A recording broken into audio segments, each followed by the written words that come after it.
Mental health crisis in teens. It's 10 a.m. in the emergency room and the radio goes off. Rescue is en route with a 16-year-old teen that has attempted suicide. How often does this happen in your community? Is this someone you know? Could it have been prevented? And what will be this boy's fate? In my 12-year tenure in the ER as an ER nurse, I have noticed an uptick in the number of teens coming in a mental health crisis. I decided to research this trend. I used the published findings of the NIH, the CDC, and the American Psychiatric Association. My articles focus mainly on teen health. The increase in the number of teens experiencing mental health problems highlights the needs for accessibility to treatment facilities and responsible use of social media. Mental health can be reduced with better accessibility to treatment resources and responsible use of good sound social media. To begin, let's take a look at the current statistics on teen mental health. The National Institute of Mental Health states that nearly 1 in 5 Americans lives with some kind of behavioral illness, and 1 in 20 suffer from what is called serious behavioral illness. Hospitals, in their intake, use the Columbia Suicide Severity Scale on, on patients as young as 8 years old.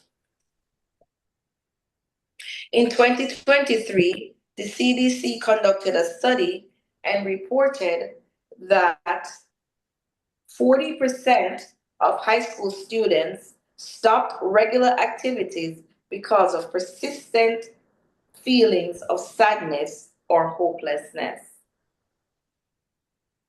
Also in 2023, the Surgeon General in their study reports that 95% of teens ages 13 through 17 use at least one sort of social media platform. Teen girls are also highly affected by mental illness. During the COVID-19 epidemic, Kennedy writes that the CDC reported a sharp rise in the number of girls ages 12 to 17 presenting to the ER for suspected suicide attempts. But many say there are treatment facilities already existing and that social media is necessary for teens. Well, every state do have some kind of treatment program for teens. For example, in Broward County, Florida, there is the Memorial Outpatient Behavioral Health System. Broward Health also has an outpatient health system. And then there's the Adolescents Wellness Academy. But the waiting list for these programs are very long. The locations are not accessible to many. So many teens do not seek help.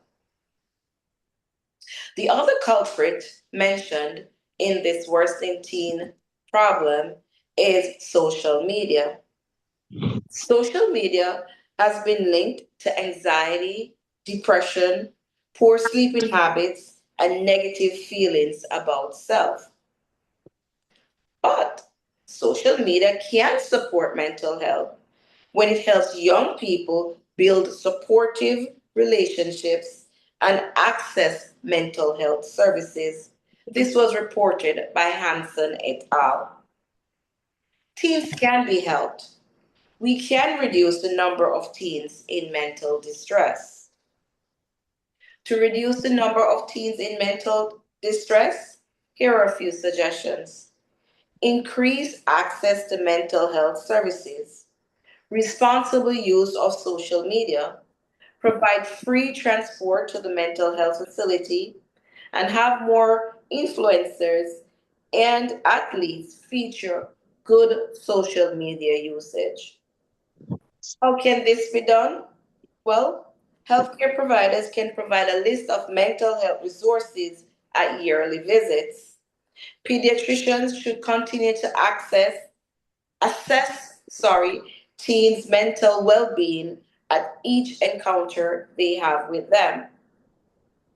For adults, training should be provided to parents to help them navigate the social web and to have their teen use it responsibly. Telemedicine can also be offered to address issues of mobility in getting to facilities. We can also give bus passes and ride shares to teens to allow them to access treatment facilities. We should encourage teens to follow influencers that deal with mental health, such as Dr. Julie Smith, Therapy Jeff, or Dr. Melissa Shepard. Please view some of their TikTok videos. In, in conclusion, I believe we can reduce the number of teens in mental health crisis. I have shown that this can be done by providing resources at yearly visits and to continue to screen teens at each mental health visit with their at each visit for mental health at each visit with their doctors. Also, to teach parents how to have their teens use social media properly. So, you may ask, what have happened to that teen at the outset? Well, he was revived with some Narcan and given some IV fluids. The last I heard of him was that he was being transferred to an inpatient teen psychiatric facility. Thank you for listening.